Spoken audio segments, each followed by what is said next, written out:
साथियों नमस्कार। Concept with Kamal channel के ऑनलाइन प्लेटफॉर्म पर आपका हार्दिक स्वागत है।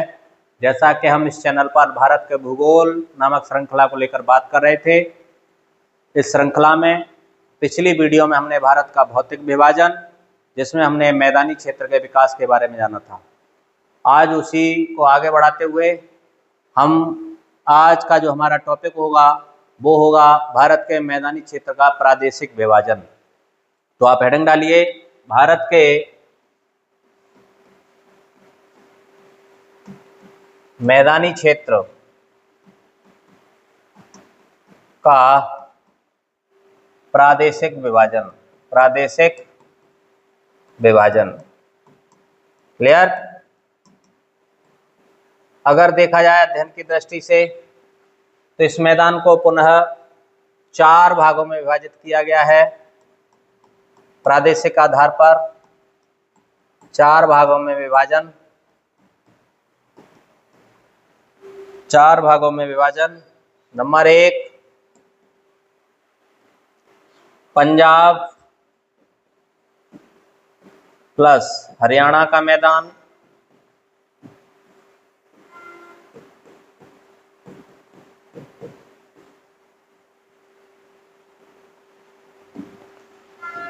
नंबर 2 राजस्थान का मैदान।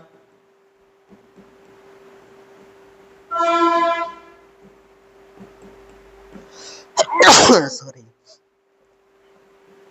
राजस्थान का मैदान। नंबर 3 गंगा का मैदान या गंगा यमुना का मैदान।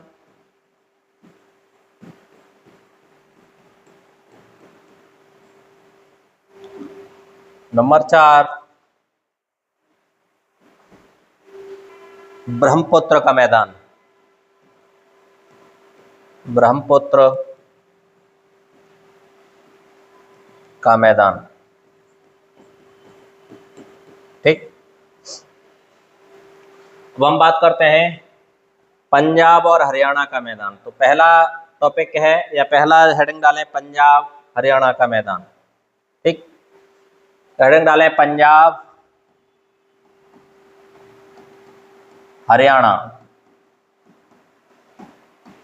का मैदान। अच्छा, तो आप लिखेंगे इस मैदान का विकास। इस मैदान का विकास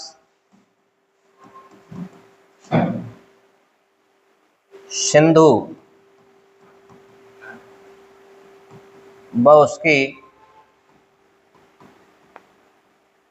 सहायक नदियों द्वारा लाए गए अवसादों के जमाव से। अवसादों के जमाव से। ठीक। अगर हम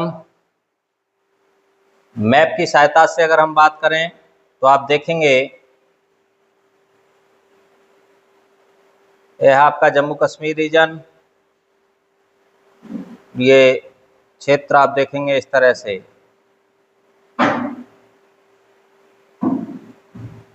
तो इधर आप देखेंगे यह है J&K, यह है लद्दाख। ठीक, और इसके नीचे ये है आपका पंजाब क्षेत्र और ये है आपका हरियाणा, हरियाणा रीजन। ठीक है। तो यहाँ पर आप देखेंगे, यहाँ पर जो नदियों का क्रम है, जैसे ये आप देखेंगे ये है आपकी सिंधु नदी। सिंधु नदी। इसके नीचे आप देखेंगे यहाँ इस तरह से ये है आपकी झेलम।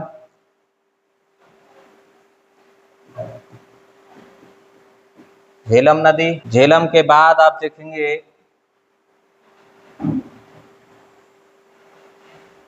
ये है आपकी चिनाब। चिनाब नदी, यहाँ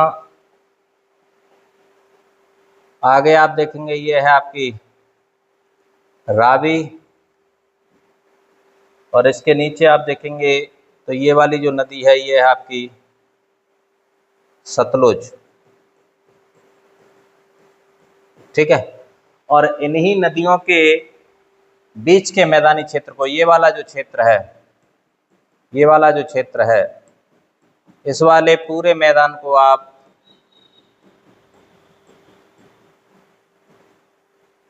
पंजाब एवं हरियाणा के मैदान के नाम से जानते हैं। क्लियर हुआ? तो इसी को आप पंजाब हरियाणा के मैदान के नाम से जानते हैं। और डिटेल में चर्चा करें तो आप देखेंगे, जैसे इसको और डिटेल में बनाएं, जैसे आप देखेंगे कि ये आपकी सिंधु नदी,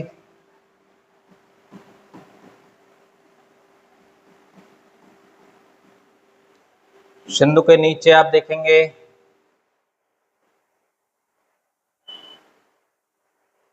तो ये है आपकी झेलम, इसके नीचे आप देखेंगे तो ये है आपकी चिनाब, चिनाब नदी, इसके नीचे ये इस तरह से ये है आपकी रावी, रावी के नीचे आप देखेंगे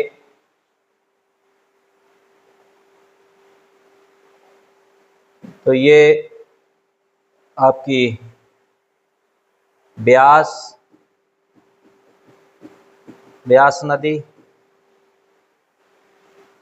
और इस ब्यास नदी के ऊपर या इस ब्यास नदी के नीचे आप देखेंगे इस तरह से तो ये है आपकी सतलुज, सतलुज नदी। ठीक है, और इन नदियों के आपस में मिलने से जो भी मैदान क्या है, इस नदियों के द्वारा लाए गए अवसादों के जमाव से जो भी मैदान का निर्माण है, इसी को हम कहते हैं पंजाब एवं हरियाणा का मैदान। अब इसको और डिटेल में देखें इस मैदान में तो आप देखेंगे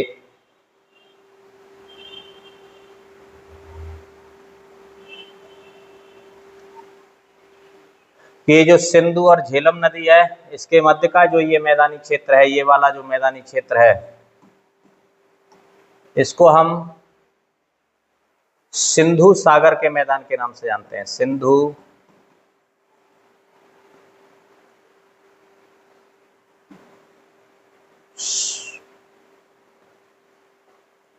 सिंधु सागर का मैदान, सिंधु सागर का मैदान।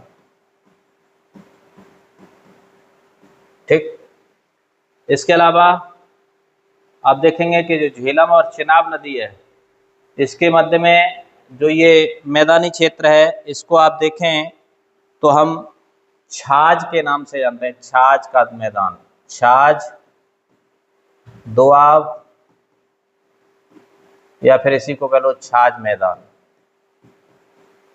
ठीक, चिनाब और रावी के मध्य में जो ये मैदानी क्षेत्र है, इसको हम रेचना, दोआब या मैदान के नाम से जानते हैं। रावी और ब्यास के मध्य में जो मैदानी क्षेत्र है, इसको हम बारी, बारी दोआब या मैदान के नाम से जानते हैं। और अंतिम में ब्यास और सतलुज के मध्य का जो क्षेत्र है, इसको हम बिस्ट, बिस्ट दोआब या मैदान के नाम से जानते हैं। ठीक, और इस पूरे मैदानी क्षेत्र को, इस पूरे मैदानी क्षेत्र को हम यहाँ पर पंजाब एवं हरियाणा, पंजाब हरियाणा का मैदान के नाम से जानते हैं। क्लियर हुआ? यहाँ तक किसी को कोई समस्या हो तो बताओ। तो क्रम से है, कभी कभी यहाँ प्रश्न बनता है कि निम्नलिखित मैदानों को क्रम से लगाइए। तो सिंधु सागर का मैदान, उसके बाद छाछ दोआब या छाछ का मैदान, रेचना दोआब या रोचना का मैदान, उसके बाद बारी दोआब या बारी का मैदान, और फिर उसके बाद बिष्ट दोआब या बिष्ट का मैदान। ठीक, सिंधु सागर झेलम और सिंधु के मध्य, झेलम और चिनाब के मध्य छाछ, और चिनाब और रावी के मध्य में रेचना, रावी ब्यास के मध्य में बारी, और ब्यास और सतलुज के मध्य में बिष्ट दोआब। क्लियर हुआ? यहां तक कोई समस्या हो तो बताएं। ठीक, नोट में एक पॉइंट यहीं पे लिख लें, दोआब क्या होता है, तो आप लिखेंगे किन्हीं दो नदियों के मध्य के उपजाऊ क्षेत्र को, उपजाऊ मैदानी क्षेत्र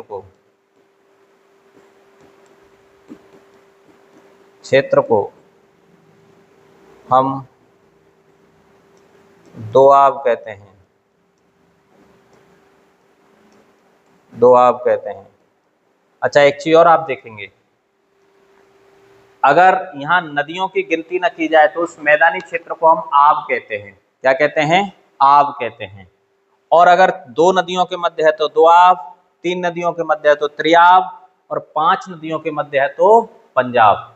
इसीलिए आप देखेंगे पंजाब में ये पांच नदियां, झेलम, चिनाब, रावी, ब्यास और सतलुज, तो ये पांचों नदियों के मध्य का जो उपजाऊ क्षेत्र है इसको हम किसके नाम से जानते हैं? पंजाब के नाम से जानते हैं, पंजाब। तो इसीलिए पंजाब का नाम पंजाब है, क्योंकि वहां पांच नदियों का उपजाऊ क्षेत्र है, इसीलिए हम उसे किसके नाम से जानते हैं? पंजाब के नाम से जानते हैं। क्लियर?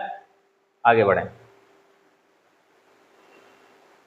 इस मैदान की विशेषता देखें, तो आप लिखेंगे पंजाब मैदान की विशेषता,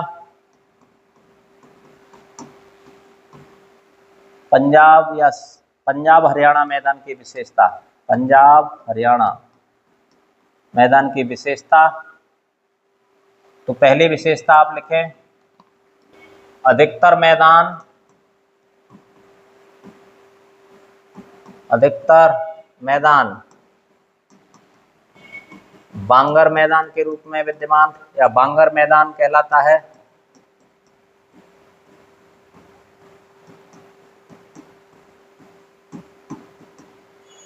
दूसरा, नदियों के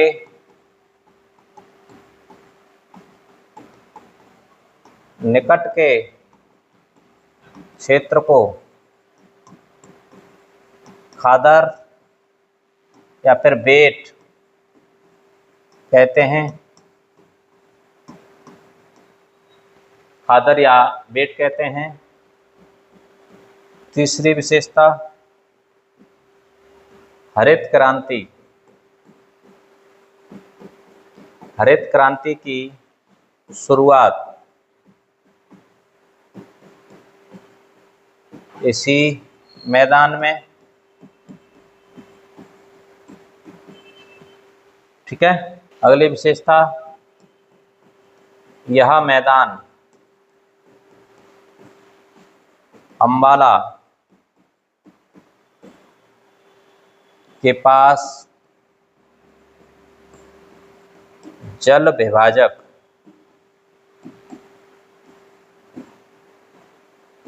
का कार्य करता है, और इसे अंबाला के पास वाले क्षेत्र को हम अंबाला कटक, अंबाला कटक या दिल्ली कटक के नाम से जानते हैं, दिल्ली कटक। और इसका मुख्य कार्य क्या है? जल विभाजक का कार्य करना। क्यों? क्योंकि आप देखेंगे इस अंबाला कटक के पश्चिम की नदियां और पूर्व की नदियां, पश्चिम की नदियां अरब सागर में गिरती हैं,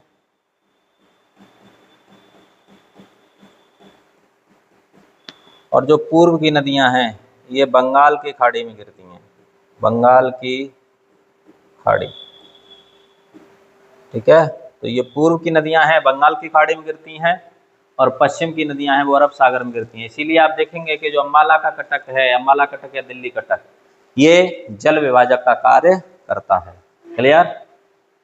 आगे अब आप हेडिंग डालें गंगा यमुना का मैदान।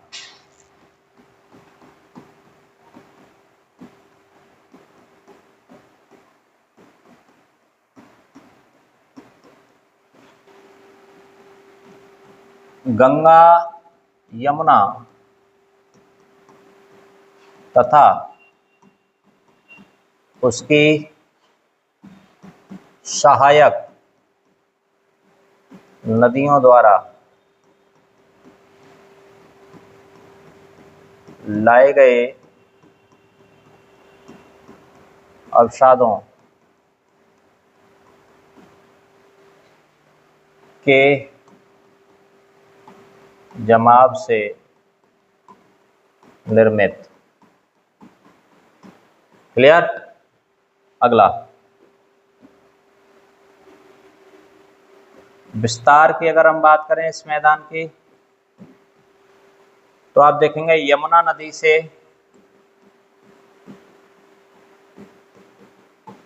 से लेकर पूर्व में तीस्ता नदी के मध्य तक 1400 किलोमीटर लंबाई में विस्तार या फैलाव।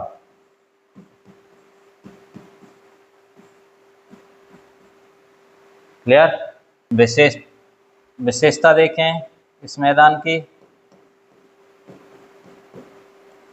तो आप लिखेंगे अध्ययन की दृष्टि से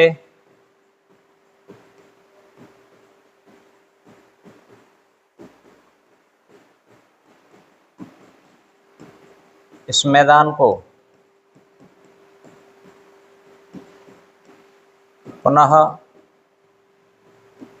3 भागों में विभाजित किया गया है। 3 भागों में विभाजित किया गया है।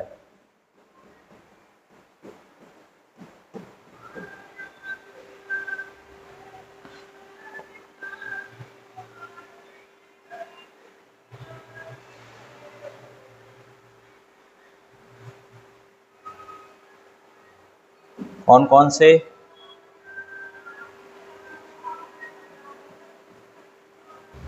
नंबर 1 ऊपरी गंगा मैदान,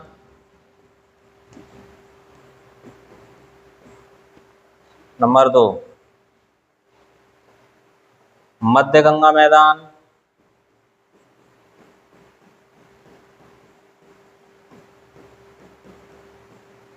नंबर 3 निम्न गंगा मैदान।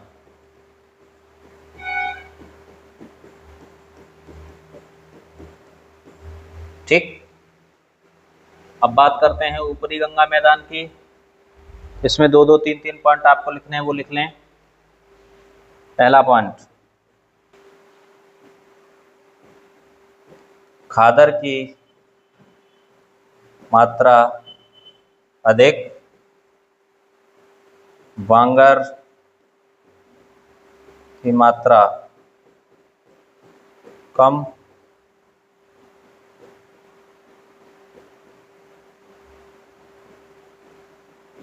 उपजाऊपन अपेक्षाकृत कम,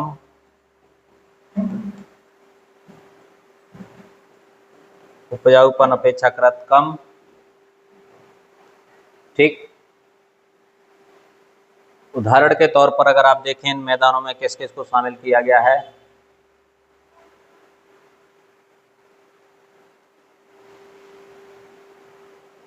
जैसे इन मैदानों में कौन से मैदान हैं?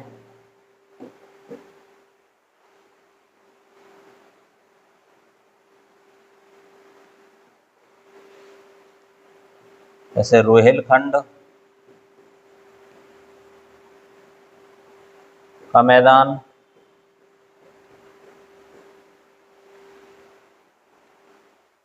अवध का मैदान,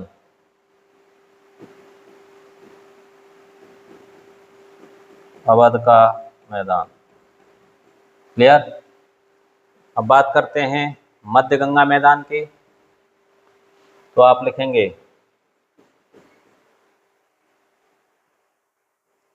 बांगर की मात्रा अपेक्षाकृत अधिक, उपजाऊपन अपेक्षाकृत अधिक। उदाहरण के तौर पर पूर्वी उत्तर प्रदेश का मैदान, सारण का मैदान,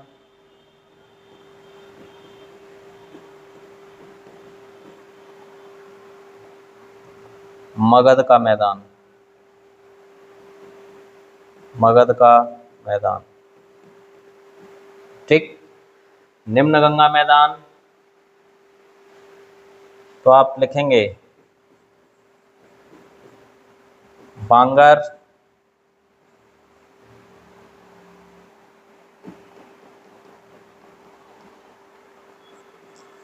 खादर मृदा की अधिकता,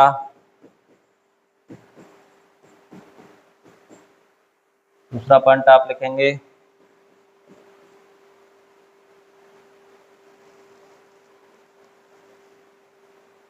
बाढ़ का प्रभाव,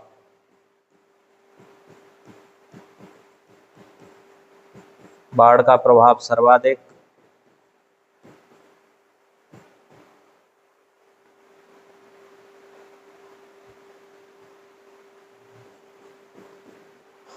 उत्पादकता, उत्पादकता सर्वाधिक।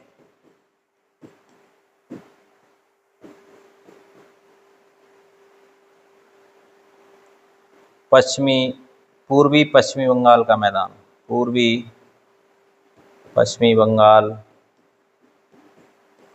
का मैदान। उदाहरण के तौर पर पूर्वी पश्चिमी बंगाल का मैदान। क्लियर। अब हम इस मैदान का ड्रॉ कर लेते हैं थोड़ा सा। जैसे आप देखेंगे यह है गंगा नदी,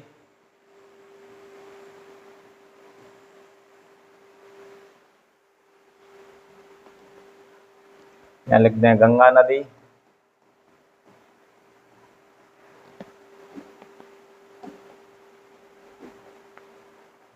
ये इसकी सहायक यमुना नदी,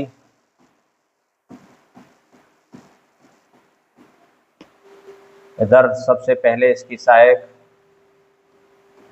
राम गंगा नदी, और इसके मध्य के मैदान को कहते हैं राम गंगा मैदान।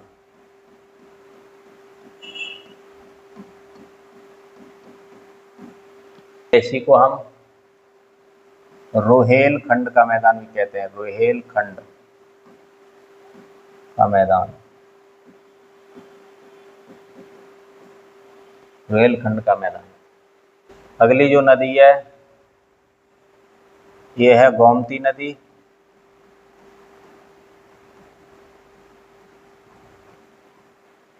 इसके अगली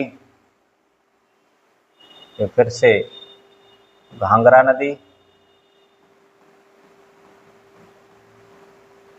इसके आगे ये आप देखेंगे गंडक,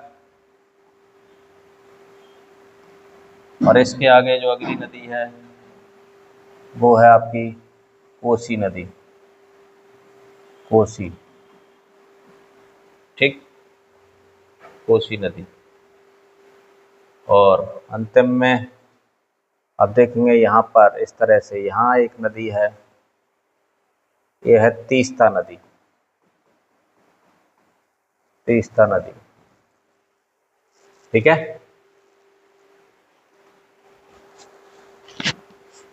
अब हम इन मैदानों की बात करें तो ये है आपका अवध का मैदान,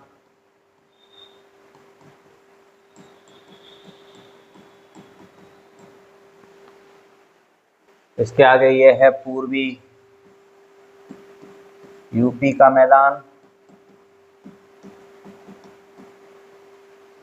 इसके आगे ये है सारण का मैदान।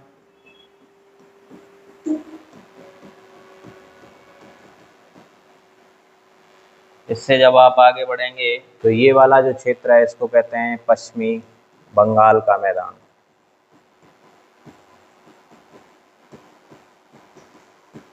ठीक है, और ये वाला जो क्षेत्र है इसको कहते हैं गंगा यमुना का मैदान, या गंगा यमुना दोआब भी इसको कहते हैं, दोआब। ठीक, अब आप देखेंगे कुछ रेखाओं के आधार पर फिर से इस मैदान को 2-3 भागों में बांट दिया गया है, तो उनको भी हम यहाँ पर देख लें। तो देखो यहाँ पर एक रेखा खींची गई है कुछ इस तरह से, इसको कहते हैं 100 सेंटीमीटर वर्षा रेखा या समोच्च रेखा, समोच्च वर्षा रेखा। और इस रेखा के आप देखेंगे पश्चिम में जो क्षेत्र है इसको हम ऊपरी गंगा मैदान कहते हैं, ऊपरी गंगा मैदान। क्लियर? इससे आगे फिर आप देखेंगे यहाँ इस जगह पर ये वाला जो क्षेत्र है, यहाँ फिर से एक रेखा खींची गई है, यह है 150 सेंटीमीटर वर्षा रेखा या समोच्च वर्षा रेखा। और इस वाले मैदान को हम मध्य गंगा मैदान कहते हैं।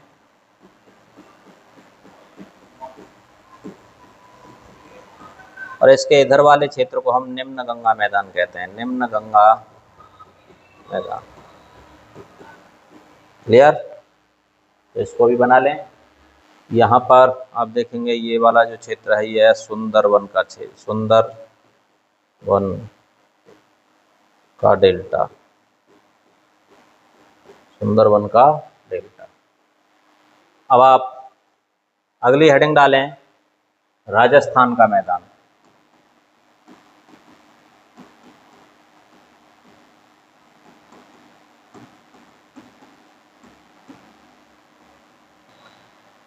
निर्माण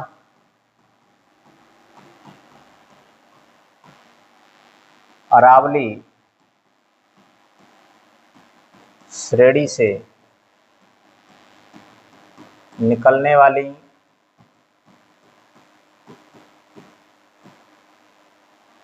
मौसमी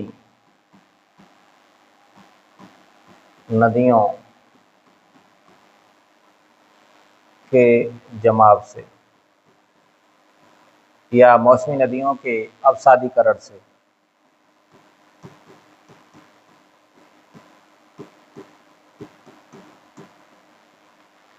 विस्तार राजस्थान में, विस्तार कहाँ पर? राजस्थान में। अध्ययन की दृष्टि से 2 भागों में विभाजित किया गया है।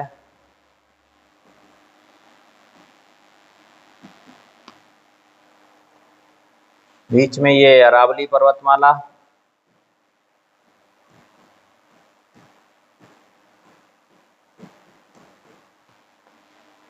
तो इसको कहा गया है अरावली के पूर्व में। ये वाला जो मैदान है वो अरावली के पश्चिम में,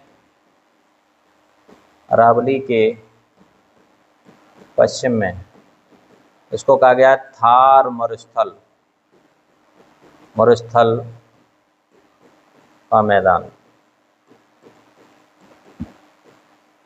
ठीक, और यह है अरावली के पूर्व में, तो इसको पूर्वी राजस्थान का मैदान कहते हैं, मैदान। ठीक है, क्या क्या विशेषता हैं वो विशेषताएं भी देख लेते हैं यहीं पर। तो आप देखेंगे अरावली यानी थार मरुस्थल की, तो आप देखेंगे वर्षा 25 सेंटीमीटर से कम, यानी वार्षिक वर्षा 25 सेंटीमीटर से कम, उपजाऊपन नगण्य।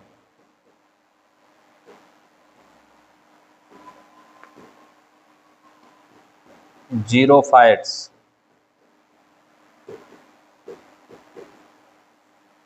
वनस्पतियां पाई जाती हैं। ठीक, तो इस मैदान में कौन सी वनस्पतियां पाई जाती हैं? जीरोफाइट्स वनस्पतियां। आगे दो विशेषताएं और देखें इसी मैदान की।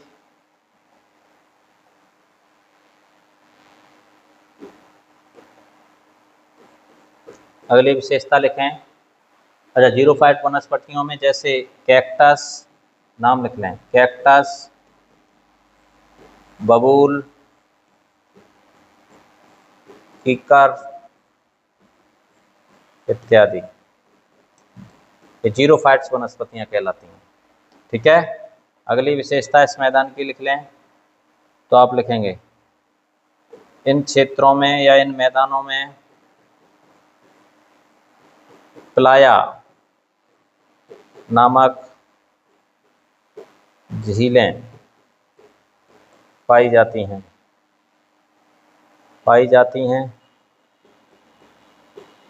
और ये जो प्लाया नामक झीलें हैं, अगर हम इन झीलों की बात करें तो ये झीलें नमक उत्पादन के लिए जानी जाती हैं, नमक उत्पादन।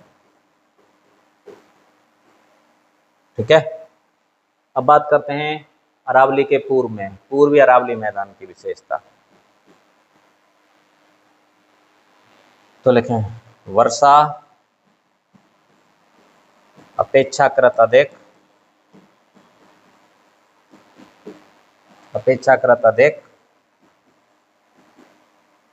जब वर्षा अपेक्षाकृत अधिक होगी तो मैदान कैसा होगा? उपजाऊ मैदान।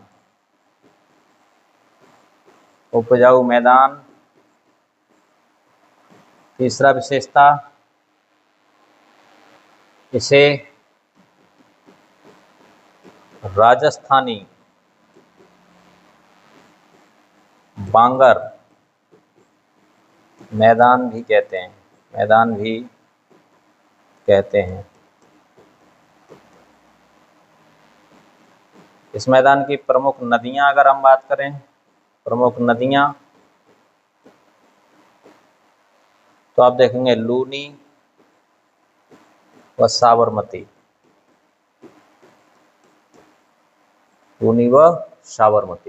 क्लियर हुआ? ठीक, आज के लिए इतना ही, उसके बाद बाकी का कल। ठीक।